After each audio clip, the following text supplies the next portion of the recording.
The following presentation is brought to you by the Pride of ODU, the official NIL collective of Old Dominion Athletics. Be a monarchist. Join the Pride.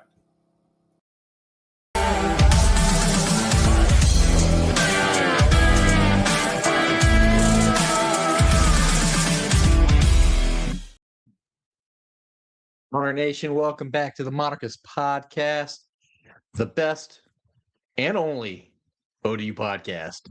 Dom, welcome back to the show, man. It's been too long. Hey, Aaron. Thanks for having me, man. Yeah, absolutely. I've been looking forward to this for a while. We're just going to talk some Old Dominion women's tennis tonight. There is so much goodness to talk about. So let's just get things started off and kind of wrap up last season. I don't think that we've come together on the podcast since then. It was your fifth conference championship in 5 years. I think it was your sixth NCAA tournament in a row. Talk a little bit about the kind of how last season ended up and springboarding us into this year. Yeah, 5 in a row. That's sometimes you got to pinch yourself when you hear that, because it wasn't. I remember 5 years ago, I was just thinking, man, I just want to win. I just want to win one, and just working so hard, and late nights in the office. I'm in the office now. It's what are we, 5:45 p.m. and thinking that we got 5 in a row, six NCAA tournaments, which is absolutely what it's about. Man, it feels good, but it's also there's something is like, well, man, I really need that sixth. We really need 6 now. So it's interesting. It's hard to quench that thirst, man. It's interesting that you say that, because last year we came over to Folk Stevens and sat down with you and Sophia. You talked about stuff like that, and that just getting there, just winning the conference championship, just getting to the NCAA tournament, that's not good enough anymore for you. Like, that's not the goals. Like, you're recruiting a squad for going to the Sweet 16. Like, that is now the bar for Old Dominion women's tennis, not just what you've done the last 5 years or 6 years. Yeah, that's key, and just that standard that we try and hit. But that that really motivates the whole thing, that keeps us going. It's a privileged position to be in. That type of pressure that we, not only that we put on ourselves, but that ODU Nation kind of expects out of us. And so it's privileged, but it's also it's quite a bit of pressure. The team feels it, but you want to recruit the right type of athlete that can perform under those types of circumstances. The Duke men's basketball, that type of thing, where it's just there's that expectation where they're going to be part of the conversation every single year. We want to be part of the conversation every single year. We want to recruit the type of athletes that want to be part of the conversation and live up to they sit in the seats of the players that came before them that lived up to it. So it's pressure, but it's welcomed. It's a privileged position to be in, and we're excited, and our staff is on the same page too. So last year when we talked, you talked a lot about the type of student athlete, the type of human being that you recruit. So we're not going to rehash that. If anyone's interested, they can go back to that episode. It's very easy to tell by looking at the art of what it is. But my question is, now with the excellence that you and the staff and the program have been able to build over the last half decade, from a recruiting standpoint, are you recruiting like the student athletes that are looking to come to Old Dominion? Has that changed from 6 or 7 years ago, when you're out there looking at the talent and you're competing against the USCs of the world, like the best tennis programs in the country? That's who you're competing for talent for. I mean, I'll say it, you don't have to say it, but you're not recruiting against most of the teams in the Sun Belt for the particular talent. So do you have folks that are interested in coming to ODU that would not have been interested in coming here potentially 7-8 years ago? Oh, 100%. I think something that resonates, people can relate to easier is, our the way we attract Americans lately. We've turned down 2 blue chip recruits in the past couple of years, and that it takes a lot to do that, to say, hey, I'm not sure we have, the right makeup for you. And what I mean by that is, like, I'm not sure where you're going to fit into our lineup. I'm not sure you're ready for us and what we do. And that's a privileged position, right? So I think our Americans, we went from a program when we were kind of a 3-star, 4-star, some 4 stars, and then we developed those 4 stars in the 5-star caliber, like a Brooke Pilkington from Virginia Beach, who played for us a couple years ago. She was a 4-star coming in. She went to Delaware. She had great success. She was CAA, maybe player of the year, at least freshman of the year. Transferred to us. She was every bit a 5-star level recruit, if not a blue chip. And, we had Victoria Olivares, who came to us from Virginia. She was a blue chip, I believe. So, we call it inbox recruiting, or I call it inbox recruiting, the type of recruits that identify you, that, that instead of you going out and identifying them and making that first contact. So to say that our inbox recruiting, that level has definitely gone up. That's definitely gone up. Now you got to be careful with inbox recruiting. If you just take the players that contact you, you're going to, you're not really recruiting. You're just saying, yeah, okay, sounds good. The inbox recruiting kind of and I'm not saying anybody's listening to this, hey, don't email. That's what I'm saying. Definitely email it. Send the video. Is that kind of sets a standard for us to measure recruits against. That, hey, if we're getting emails from this level of player, well, then what can I go out and recruit? You know what I mean? Because you got to convince somebody who's not all the way sold, to come to your program. Somebody who's like, I've heard of you, but I'm thinking these and these and this, and then you got to convince them, like, no, everything you want, we got. And we've been boom, boom, boom. And then it goes into, the pro thing. Like, hey, there's a direct line from our program to just a couple of weeks ago, the Australian Open. Every Grand Slam, we have players in it. Let's talk about that for just 2 or 3 minutes. I mean, in the last 5 years, talk about a couple of the women who have come through here that are now pros, notable pros. Yeah, well, Yulia is the obvious one because of her it's immense success. I mean, immense success. The stats on making it that, to be a top 60 player in the world is just that's incredible. And there's all sorts of things that come out all the time. The best female athletes are tennis players. The most famous athletes in the world, female athletes in the world, are tennis players. And to be in that top 60 realm is that is a huge achievement. We're so proud of Yulia. On top of that, we got Holly Hutchinson, who's just kicking butt as a doubles specialist out there on tour. Ingrid Wojciechowska, who played for us years before that, with Yana. Then we had Adi out there on tour. Sophia Johnson is making good runs lately. She just lost to Andreescu in the third set, and Andreescu won 2019 U.S. Open. Soph is all of a sudden, she's part of those conversations that, she's chasing. And Soph's going through that battle now, and that transition each time is tough, And I remember when Soph got off the plane, and I saw her for the first time because I recruited her through COVID. I never had any face-to-face interaction with her, or I had these kinds of face-to-face, but never saw her. And I thought, man, she's tall. She's, I feel the energy coming off of this one. But there was a transition period where she had some struggles, going from the junior game where she was number one junior in the UK to all of a sudden the college level.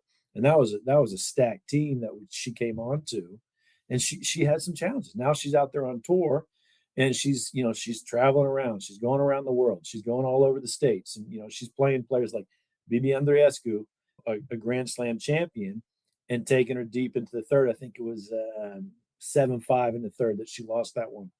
And it's just another one we could add to the list. And it's just another player that we can point to recruits and say, look, you name another program that's doing what we're doing, and we use that to recruit a lot. Yeah, I bet. It's funny that you say that. We had the opportunity to recently record an episode with Taylor Heineke that's going to come out sometime after the Super Bowl.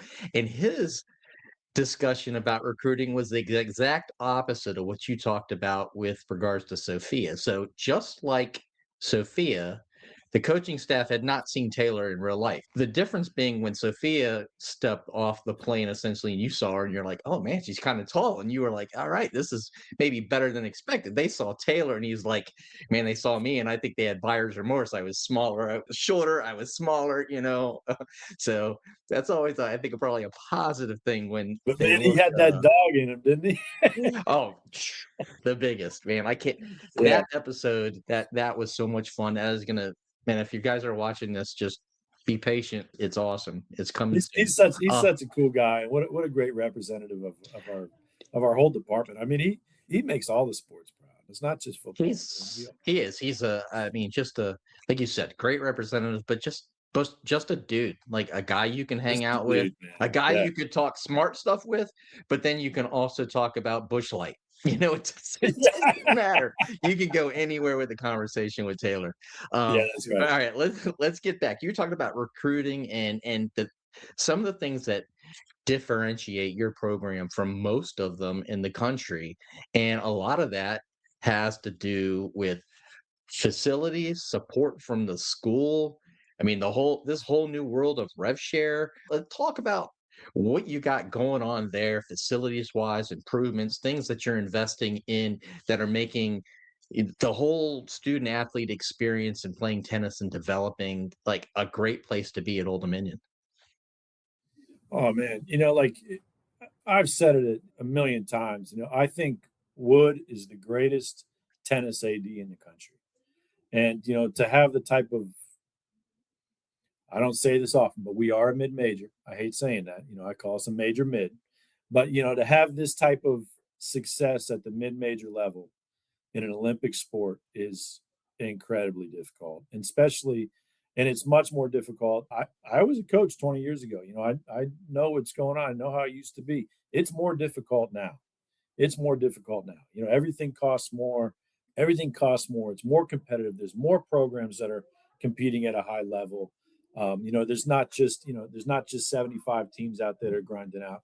All 300 teams, or what are we at? 288, something like that. All 288 Division I women's tennis programs are invested in going after it. And so, to see that Wood can still create the type of environment, retain coaches like Yana, myself, and Mueller on the men's side and Othman on the men's side.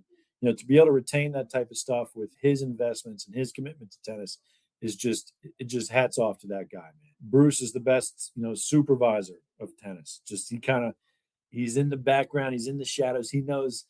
Sometimes he knows what's going on. I don't know how he knows because nobody told him, but he just knows what's up all the time. He has a great pulse on our program of all these. And so, these guys, they step up when we need stuff. And now, we're not squeaky wheels. I'm not a squeaky wheel with Wood or Bruce and, saying, hey, we need this, we need that.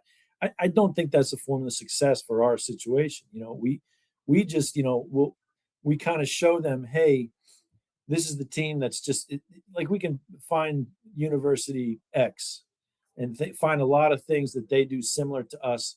But then, hey, there's this one thing they do better. And Wood, I think that's the difference that's making a difference right now. And, Wood had identified the scoreboard as something that he wanted to add, just a little bit more branding on the outside. And, our outdoor facility is really nice. I think it's really nice. Our indoor is way better. And I mean, so we kind of wanted to balance that a little bit. Let's start bringing the outdoor up a little bit. And then we had this, really generous gift from the Beavers Foundation, the Beavers family, to get the scoreboard going. And Wood was all on board with that. The coordination that they had to go through to do that, to have it. It actually became a pretty major construction project by accident, and they were running that at the same time as baseball, and we got it done. But Wood okayed it all in the name of tennis and everything like that. And he understands the importance of tennis in our community and what it means to the city of Norfolk to have a quality tennis program. So hats off to those guys. But and then he just sorry, I'm just kind of rambling here, but it's keep going. A lot to brag. It's a lot to brag about on the administration front and the university's front. And this is also Hemphill. The the dining hall that they just built, man. I was Holy going to ask you about that new student athlete facility. Today, an episode came out of Hudson Homers, and Gary and CB were talking, to Scotty and Zach, I think, and they were talking about how awesome that is as a student athlete to be able to. They were talking like breakfast and dinner for those guys, so they could Yeah. go over and they could get their omelets, they could get whatever. They can go. I think most fans probably just assume that was always a thing, that like the student athletes could just go get 3 meals whenever they need to. Obviously, y'all have practices and games and matches all over the place. So to be able to just go in and get something, that wasn't always a thing. Like they had to go to the regular dining facility that was probably closed or not open when they needed to go because of travel. And now that's sounds like it's a game changer for the student athletes. Oh, it sure does appear that way, and you're right. I think maybe people assume that, but people are always kind of assume that we get a lot of stuff, and that Carson Beck doesn't go to class, and there's always that perception of student athletes that we're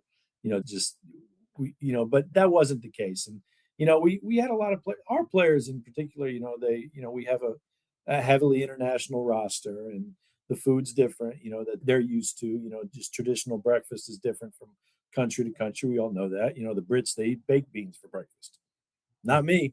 And so we always had a kind of, they did their own thing in their own apartment, and that worked really well for us. So for me, selling this idea to the team of change, it's difficult, and selling change to anybody is uncomfortable, and you kind of feel like, man, okay, I'm on board with this. I think that the dining hall is a necessary step for our program. That could be the difference that makes a difference to somebody, right?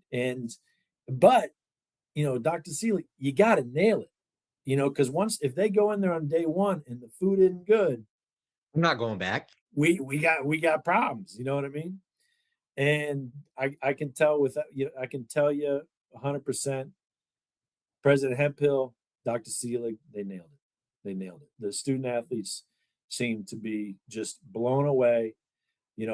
I'll be honest, my team had a little bit of pushback, but then they text me, this is great, and it's like, holy smokes. So we play Penn State in the morning, 10 o'clock tomorrow, and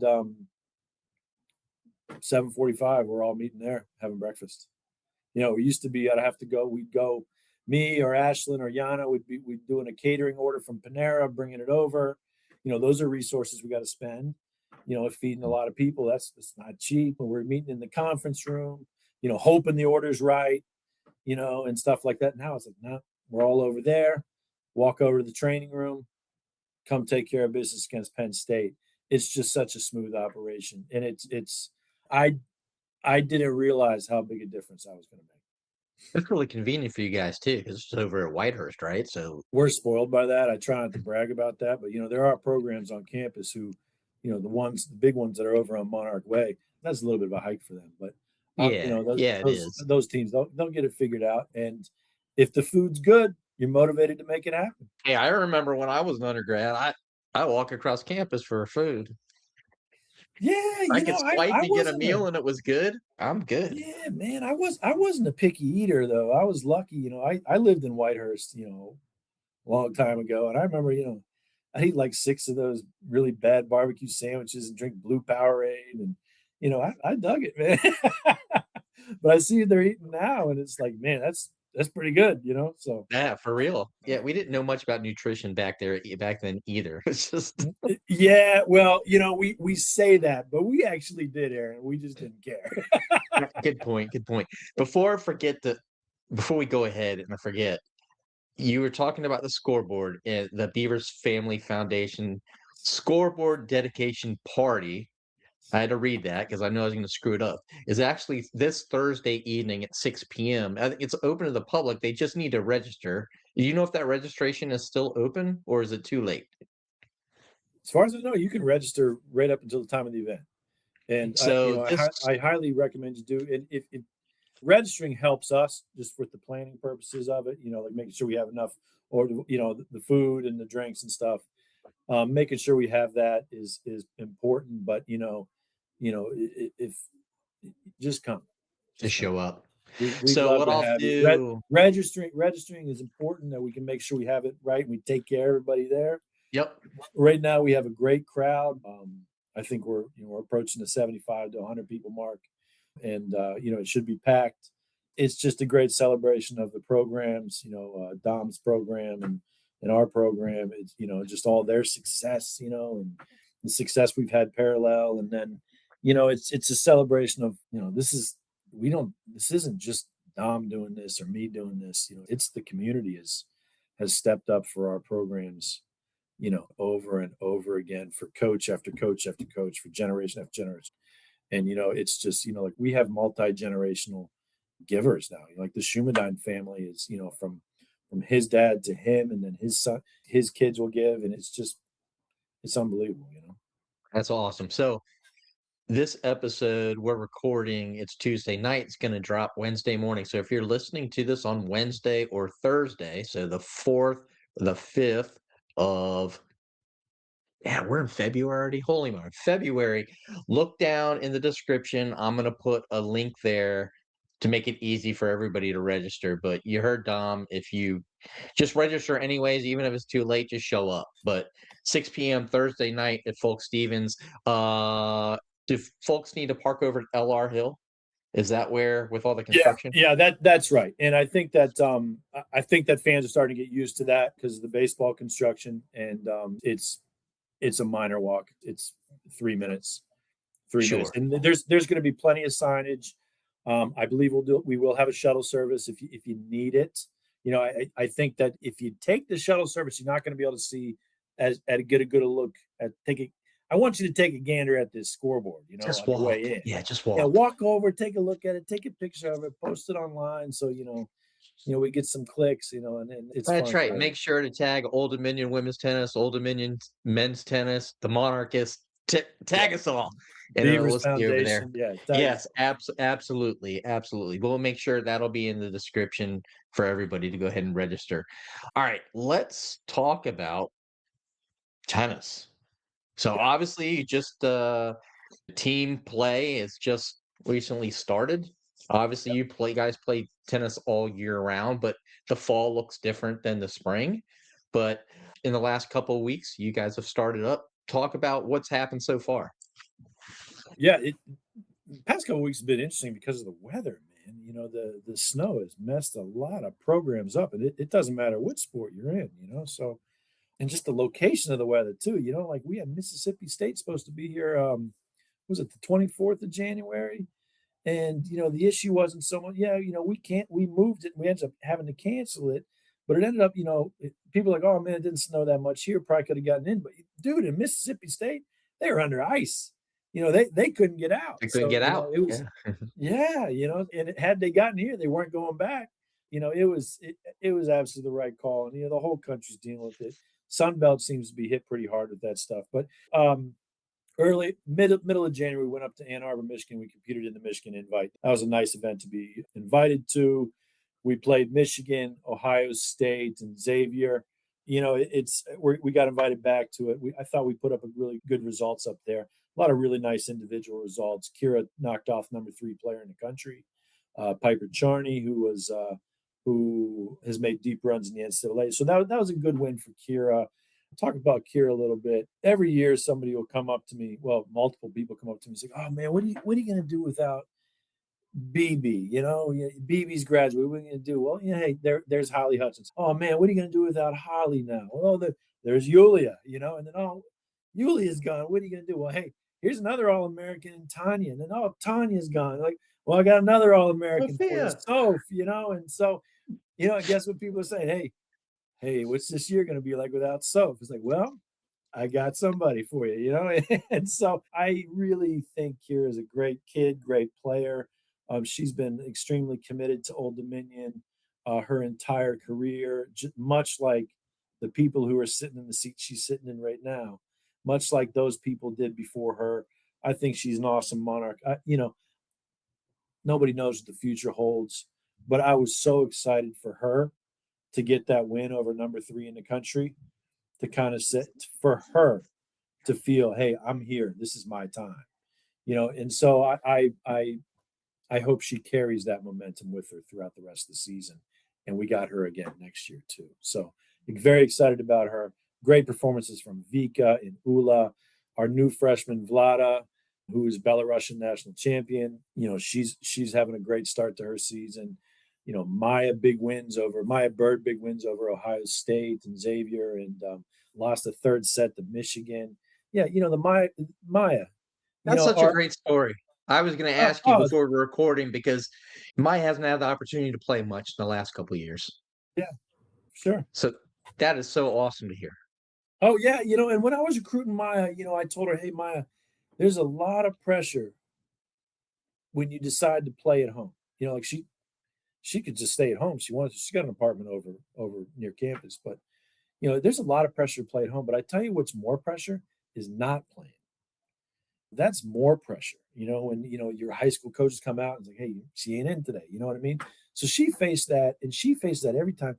Our Mari player just knocked off Ohio State a couple weeks ago. Boom. That's sick. That's awesome. But somebody who now identifies as a Norfolk person, my kids are going to go to Mari. Like, heck yeah, dude. That is just awesome. Maya Bird, man. Love that kid. She's the best, man. She's just the bomb.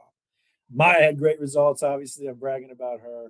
Vlada, Lita Raskowska, who's dealing with some injuries last couple months, questioning, what am I doing with my life? Like all of us do going into senior year, like her coming out and having some success there. That was great. So, we started off there. We went up to Maryland last Friday and took it out. And, I was talking to you before, I love that Steve Kerr quote in The Last Dance: when you're good and you lose, it feels like 10. And so we're kind of going through that right now. But, man, something our program has always done consistently is that every time we've lost, it's been absolutely the best thing that could happen to us. Absolutely the best thing that could happen to us. And we buttoned up. We got more serious. Because the feeling was like we could have avoided this loss. You know what I mean? There were some performances in our lineup that didn't have to go that way. And they're fixable things. So, had we gone up there and won, now hats off to Maryland. Maryland is the best squad they've had in a long time. People might look at our result against them last year where we beat them 4-0. They have a new 1, 2, 3, and 4, and they are studs. This is a good team. They're going to make a deep run in the Big Ten, if not compete for it. So, hats off to Maryland. Don't want to take credit from them. But, we identified some stuff from that loss. And now we got to apply it against Penn State tomorrow. We got to apply it against Wake. So when you identify stuff like, let's talk about that a little bit for the listeners that might not have gotten a chance to come out and watch collegiate tennis much. So there's 2 coaches, but you've got 6 players playing at one time on 6 different courts. And if you're at home, you have 4 courts, and then you have basically a divide, right? And you've got 2 on the other side. So from a coaching perspective, like how do you identify, how do you move around, how do you figure out what court do I need to be on so I can be actively coaching and talking, and who can I leave on my own? Or is it's a dynamic thing depending upon how things are going? So you'll find me a lot of times with the younger players or players that are, I don't want to say struggling, but that's where you'll find me. Somewhere still trying to develop the players, usually their mindset. But overall, Yana and I do a good job of, hey, you got to let the players play, man. Like there's a reason they're here, and the reason they're here has nothing to do with you.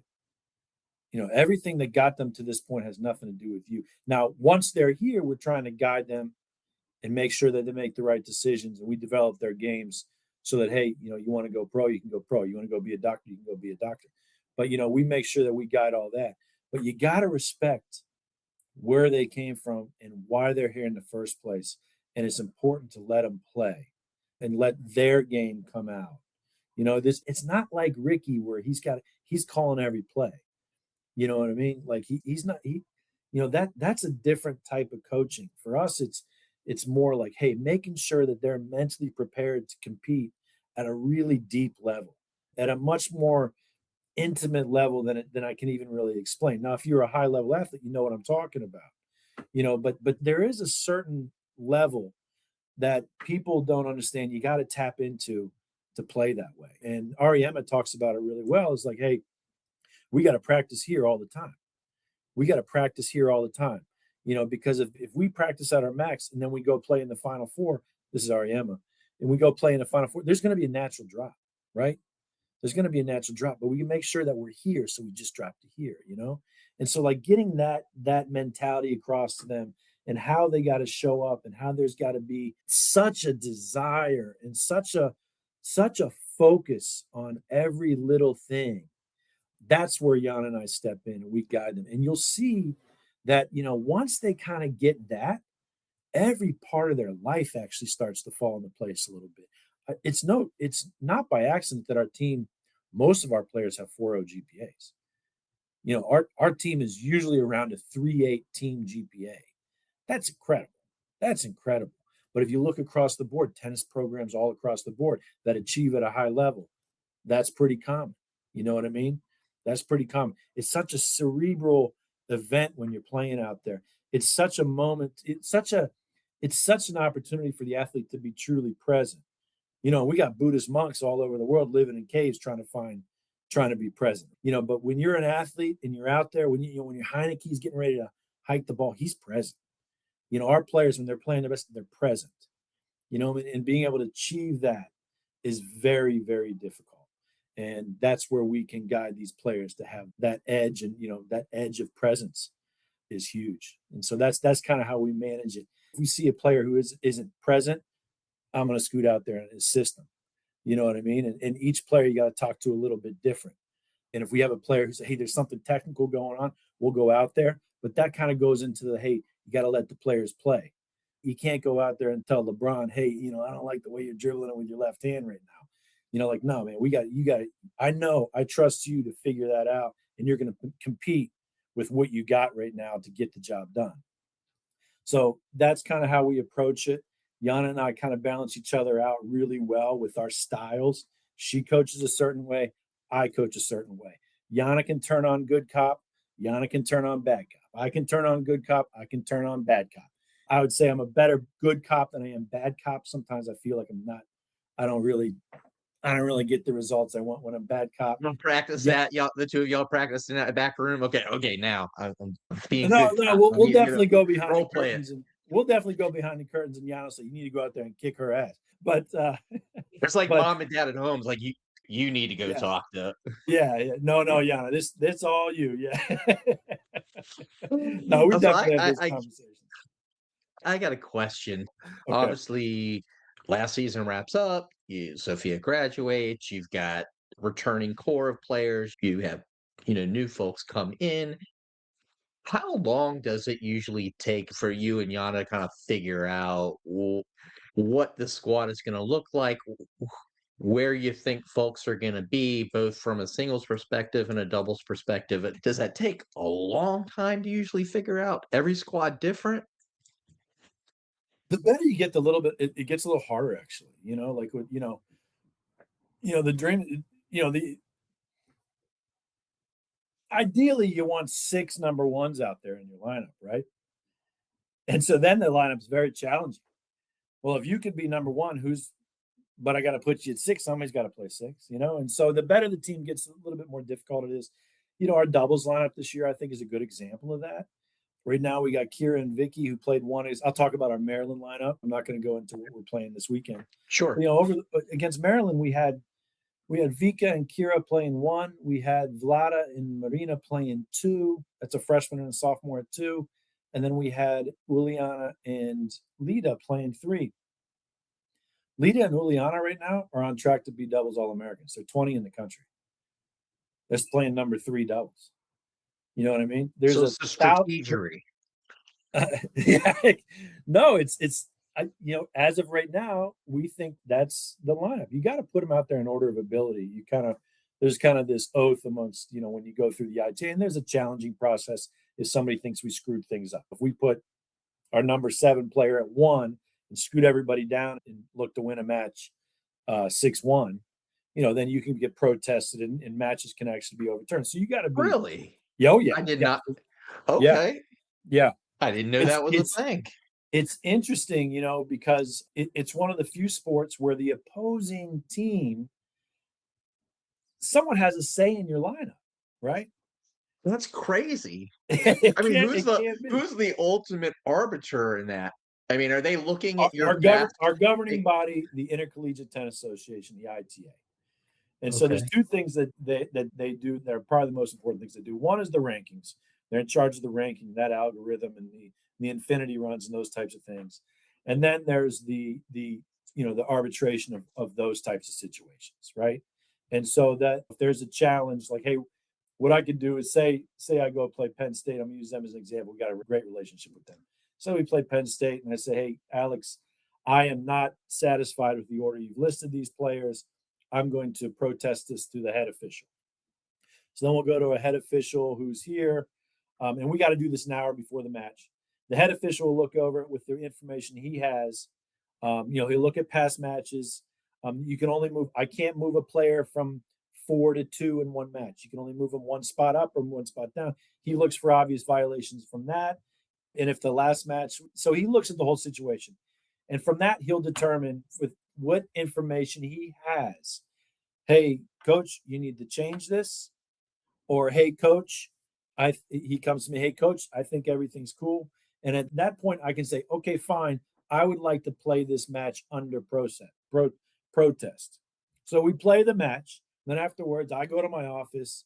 If we lost, if we won, then, it's over. But, if we lost, I go in there, I type up like crazy because I'm mad we lost and all this stuff. There's a motion-filled email. Send it off to the ITA with a whole list of evidence of why this was a protestable offense. And then they take a couple days and they do it. And then they'll send a letter to the department saying, hey, Coach A was in violation of the lineup, and due to that, lines 2 and 3 are defaulted for your favor. And so in that situation, say we lost 3-4, all of a sudden we won 4-3. Does that happen often? Yeah, I bet it happens. It happens a couple times a year, across. I don't think I'm wrong to say it happens probably 25 times a year. Out of the 288 playing 20 matches, that's a lot of matches. Sure. Yeah. So the ITA has their hands full, and they do a good job with that stuff. Okay. Thank you for sharing. I had no sandbagging allowed in college tennis. Can't do it. Oh man. All right. So I want to take a step back real quick. There's one thing that I forgot to talk about when we were talking about facilities and all the awesome things that you have for your student athletes, because I know the fans are going to be interested. And if we had opened this up to questions, I know that we would have got this as a question, because they're seeing it all across collegiate sports right now with rev share and those sorts of things. So the number one question probably would be, hey, is rev share a thing in college women's tennis and specifically at Old Dominion? I figured that'd be a question. That's what I would ask too. Answer is yes, absolutely. We are deep into that game. It's you got to evolve or die, right, man? And if we want to stay part of the conversation, that's part of the conversations we got to have with recruits. And that level of recruit has a price tag now, and it went up, and it goes up every single year. But I think a lot of us, mid-major truest guys, like myself or you, who root for, kind of underdog types of people. Isn't it kind of our fault that the price tag is going up? Isn't it the mid-majors' fault that the price tag going up? Because say Georgia was paying their guy $1 million, but then all of a sudden a school like Coastal Carolina is going to pay $1 million. So then Georgia, well, we can't be outbid by them. Let's bump it up. So it's actually us who's pushing it higher. Right. And so, the underdog's dog to compete is that, I think, the driving force behind it. We say it's Texas and Georgia and UCLA, and they're spending all this money, and Michigan's paying $10 million for an offensive lineman. But it's our fault. It's because if they're only going to give $1 million to an offensive lineman in Michigan, but Old Dominion's going to offer him a better experience, he's guaranteed to start, and we're going to pay him $1 million. How are they going to get him? They got to give more money. So you got to look at it differently, And so In tennis, it's the same thing. We have UNC who's giving out big time deals, man, make life-changing amounts of money. And then all of a sudden, well, we got to keep up. So we're going to give a good amount of money. And so is App State, and so is Marshall, and these types of things. So you got to keep it going. And that pushes the whole thing up. People say, hey, when is this going to slow down? I actually think it's going to slow down when the group of five slows down. Because that's gonna lower the price. And I think that's going to be under control. Because the Power Four, they're always going to look to separate. It was an arms race initially, right? With facilities and across the board, all sports facilities. Clemson's putting in stupid water slides in their locker room or whatever. Like, what the heck are we doing? I want to know how much those guys actually use that stupid thing. And so it was that stuff, and then it became the money. But look, Folk Stevens Tennis Center. It's awesome. Yeah. And I can speak from experience. One, coming out to watch y'all. Two, my son going there to take lessons and those sorts of things. It's not, man, it's a community facility. I think a lot of folks probably don't realize that either. Yeah, absolutely. So, if all of a sudden Old Dominion's got this, well, like, what's Duke going to, we got to do something bigger, and so there was that race, and then it was the money, and now we're all chasing that. And so then they go, we got to do more.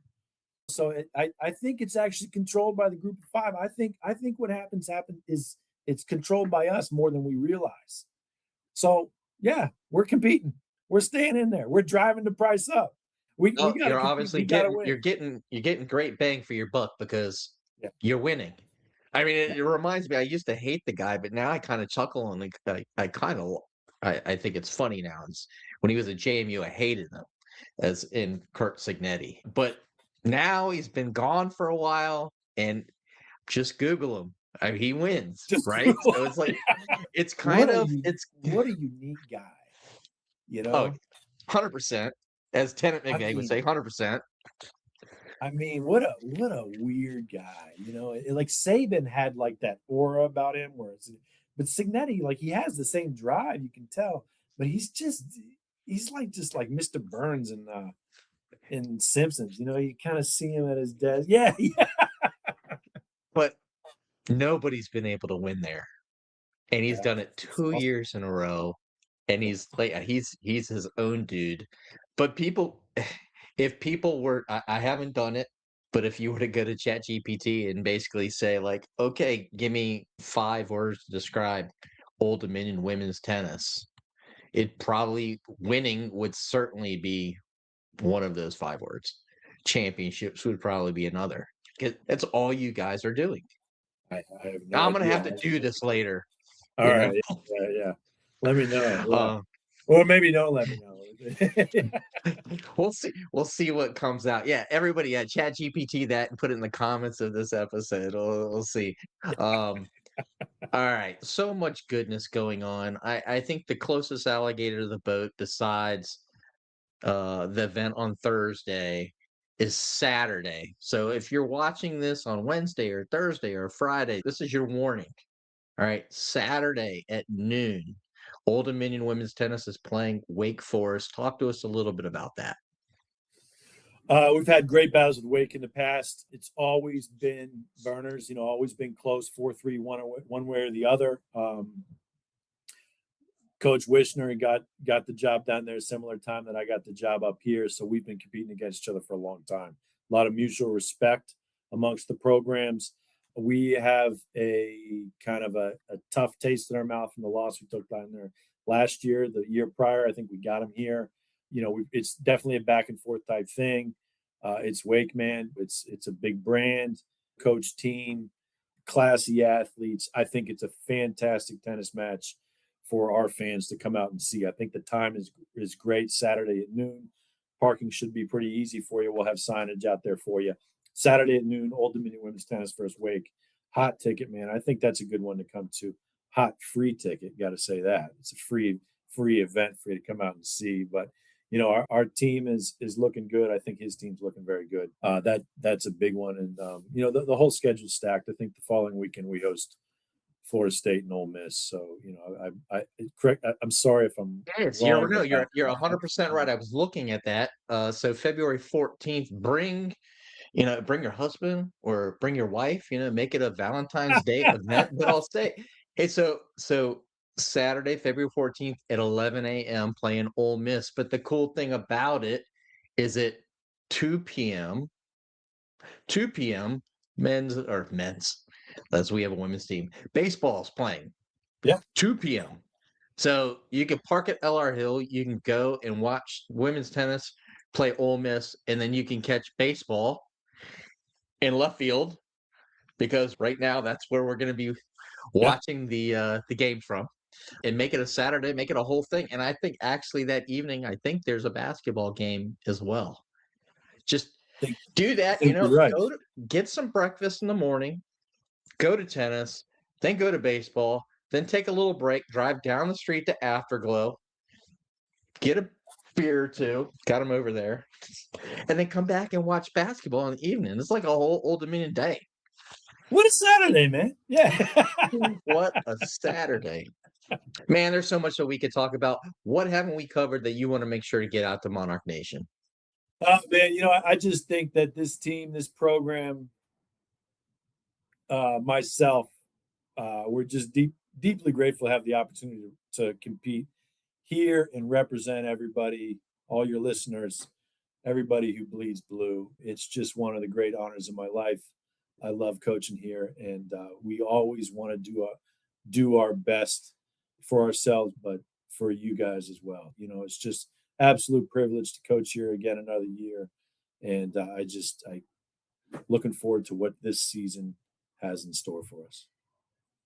Awesome. If there's folks out there who are Old Dominion fans, Old Dominion women's tennis fans, and they want to find a way to help the program, what's the best way for them to do that?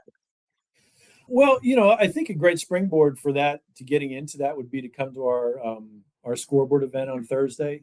The unveiling of that. That's a great. We'll have QR codes everywhere that you can do that. If not, you can go to the ODAF website, and there's QR codes, and there's links that you can follow to do that. And if you just find yourself up against the wall, you just can't quite figure it out, send me an email. My email is on the website. It's easy to find, and we'll get you taken care of. Every dollar counts, man. Every single dollar we raise is a dollar that Dr. Seelig doesn't need to spend.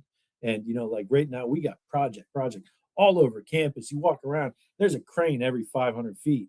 And so, we got to spend a lot of dollars right now to make this thing go in the right direction. We talked about arms and stuff like that. It's an arms race on the academic side of things too. We just added, Old Dominion added a medical school. That is just sick, man. My alma mater has a medical school now. I love that. So the race is constantly going. We're running this race right now. And if you can help our program out, every dollar that we raise goes to good use and helping our program win and making sure athletes come here, have a great experience, and go on to do great things and represent Old Dominion in the highest level they possibly can. That's what we've always done. It's we love to see the championships. We love the rings, but what they do after, that's really what matters most. Thank you for even thinking about it, and thank you for setting them up and telling them how to do it. Absolutely, man. Dom, as always, thank you so much for coming on. We look forward to the next time. Next time we'll have Mike, and we got to grab one of those Afterglow beers sometime in the not too distant future after you win your 6th conference championship in a row. And then hopefully we have easy travel to the NCAA tournament to support you, to support the ladies. Hey, thanks so much, man. My best to you and Mike. I appreciate everything you guys do for us. Absolutely. Go Monarchs. Go Monarchs.